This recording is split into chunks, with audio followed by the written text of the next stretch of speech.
30. I'm Danny's twin brother, older. How do you put it? Beautiful, gorgeous. Yeah, one of those things as well. So I'd like to start by thanking Diane's family, of course, Federico, Shirley. It's been a great weekend. I know Danny and Diane are also very happy to have all of you here to celebrate with them, so thanks for that as well.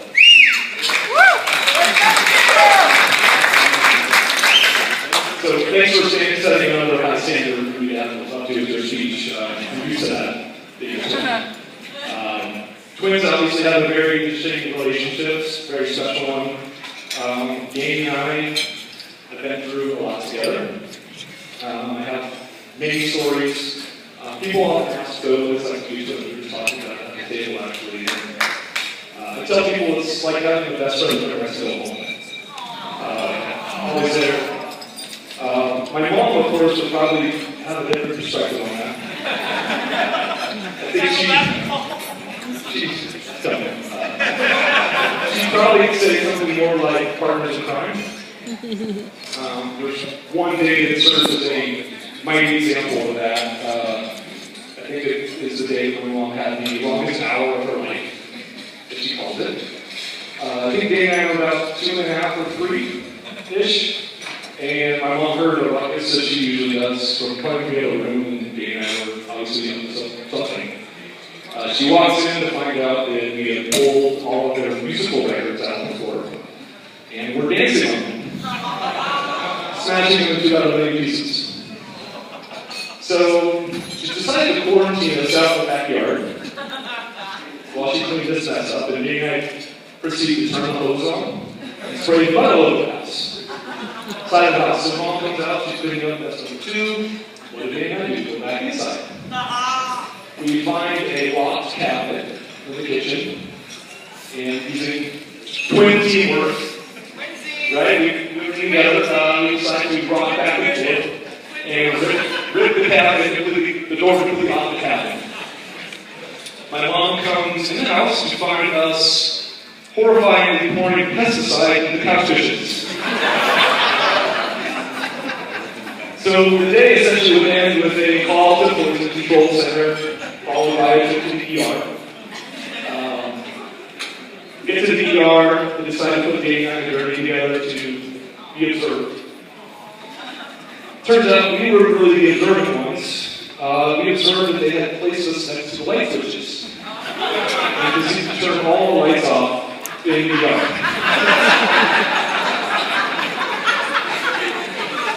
So you guys see that shiny thing coming from the top of my mom's head as a halo.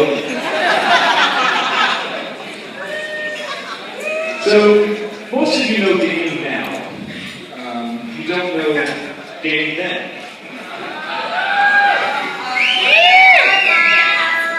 I know it's going to be hard for you guys to imagine this one, but growing up, my mom swears that...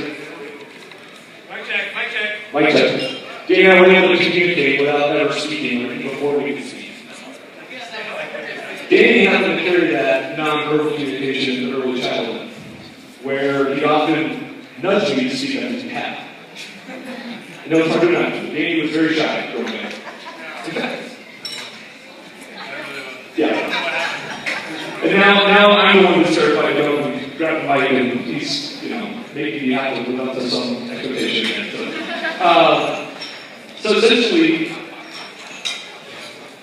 another example of Danny as a young child being shy, and I guess also exemplify the bond that we shared, would be when we came to take our nursery school photos at school. Despite several different psychological ploys and even flat-out bribery, Danny's teacher and photographer did not get him to pose in front of the camera. Eventually someone said, will you take the photo if your brother comes with you? And of course he agreed. So turns out we never actually got individual school photos taken that year. And my mom never got her money back from getting one set of photos. Sorry, Mom. So as we grew up, Danny and I obviously would get into a lot of trouble. And my parents found out pretty quickly that sending us to a room together is a form of punishment. adjusting an improvised game of tackle basketball on our mini court hoop in our room. Mini court hoop. I heard that. So, this led to an event that my mom and dad would label the divorce. I don't want to say that at the wedding, but it's true. My parents essentially forced us to move into separate rooms so they could bestow proper punishment on us. Well, it's true. What they didn't know until, I don't think until many years later, actually, till we were actually grown up, is that Dane and I had found a way to unscrew the heater vents in the wall that separated our two rooms. So when we punished or after bedtime, pull the heater vents off and keep playing.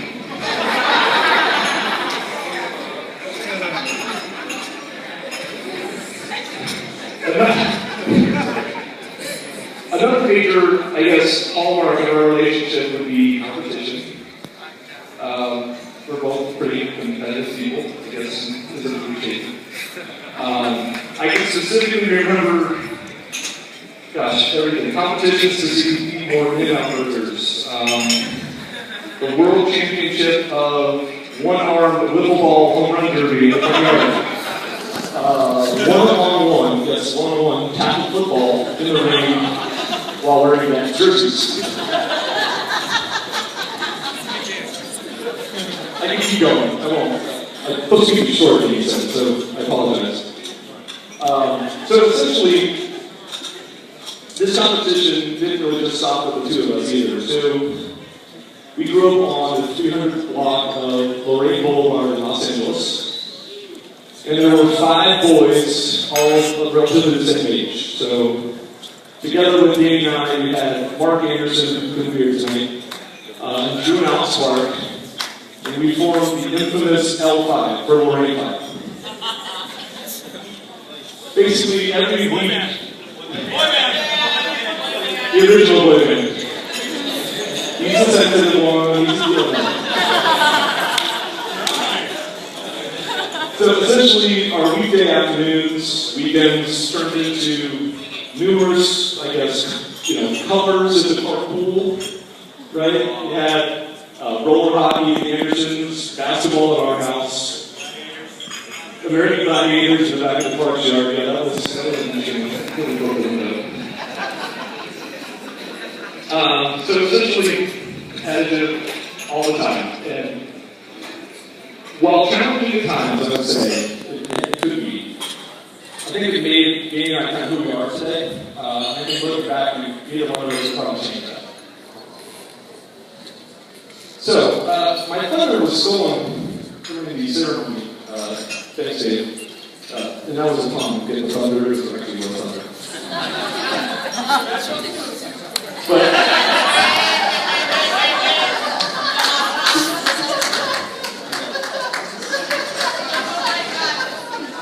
I don't even want to know what to say that actually. So, fast forward to a day about 4.5 years ago at the outdoor grill, which is very famous for 2 things. One, amazing types of sandwiches, and as already been stated, the fact that it shares with parking lot of car wash. Now it actually marks the spot where Danny and Dave first met. So Danny, once again proving that he's no longer shy as he used to be, approached a mother and daughter wearing workout clothes, and in just amazingly awesome fashion said something to the effect of, "Mother and daughter working out together, eh?" So I'm not here today, I got mine.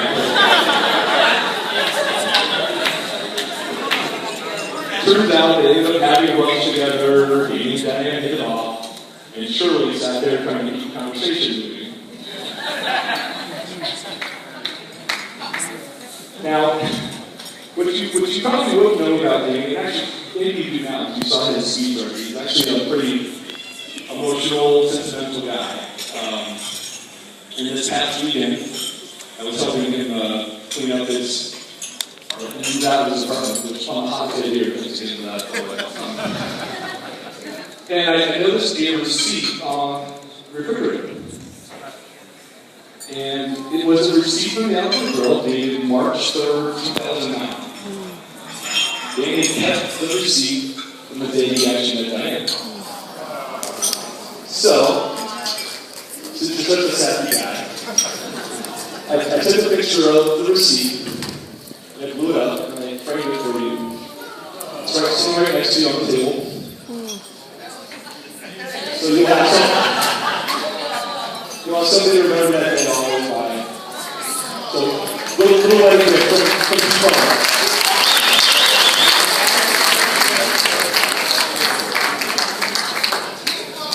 So, over the years, I've noticed that, yeah, $18, by the way, you must have had, yeah, fat boy.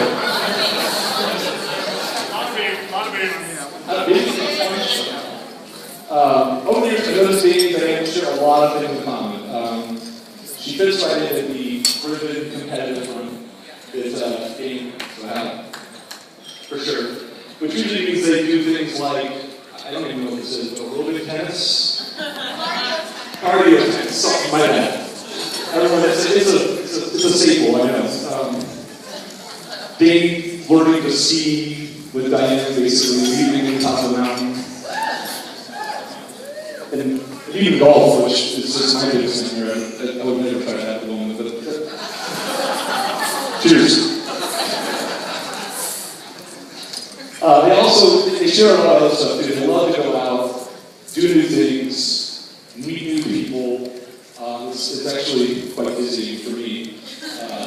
I'm kind of more of a homebody. They also can't sit still for very long, I've noticed, which is evidenced by your activity-laden, multi-city honeymoon itinerary. Once again, I find it. But I'm standing here today. I'm very happy to say that in my heart of hearts, I think Amy has found a new partner in crime. So.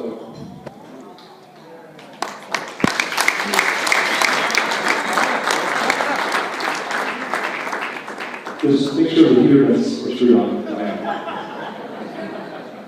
So with that, I'd like to propose a toast, and I, of course, forgot my glass, so I'm like... I got you, buddy.